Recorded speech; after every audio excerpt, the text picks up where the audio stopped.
খোঁজ মিলল পরিচালক উৎসব মুখার্জির। উৎসবের খোঁজ পাওয়ার কথা জানিয়েছেন স্ত্রী মৌপিয়া ব্যানার্জি।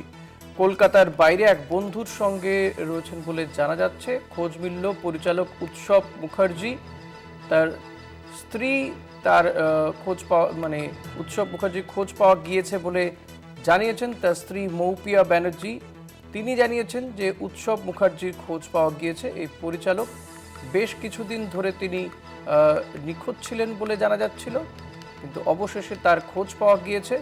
পারমিতা আচার্য রয়েছেন। পারমিতা, তার স্ত্রী আর কি জানিয়েছেন, কোথায় রয়েছেন এই মুহূর্তে উৎসব মুখার্জি? দেখো, গত 29শে মার্চ নিখোঁজ হয়েছিলেন হঠাৎই চিত্র পরিচালক উৎসব মুখোপাধ্যায়। তারপর তার স্ত্রী মৌপিয়া তিনি থানায় এফআইআর দায়ের করেন এবং খোঁজাখুঁজির জন্য সোশ্যাল মিডিয়ায় পোস্টও করেন। এবং তারপর একাধিক প্রশ্ন আসে কেন উৎসব মুখোপাধ্যায় প্রোফাইল থেকে তিনি পোস্ট করেছেন। তবে আজ সকালে আরেকটি পোস্ট করেন মৌপিয়া এবং সেখানে জানান এই মুহূর্তে দিল্লিতে রয়েছেন উৎসব মুখোপাধ্যায় কোনো এক বন্ধুর বাড়িতে। কিন্তু কি কারণে তিনি হঠাৎই কাউকে কিছু না জানিয়ে দিল্লিতে চলে গিয়েছিলেন তা কিন্তু এখনো জানা যায়নি। তবে তার সাইবার ক্রাইম নিয়ে তিনি মানসিক অবসাদের মধ্যে বেশ খানিকটা সময় কাটিয়েছিলেন এবং তারপর পিতৃবিয়োগ এবং মাতৃবিয়োগ সবটা নিয়ে তিনি খানিকটা অবসাদগ্রস্ত হয়ে পড়েছিলেন বলে তার স্ত্রী দাবি করেছিলেন।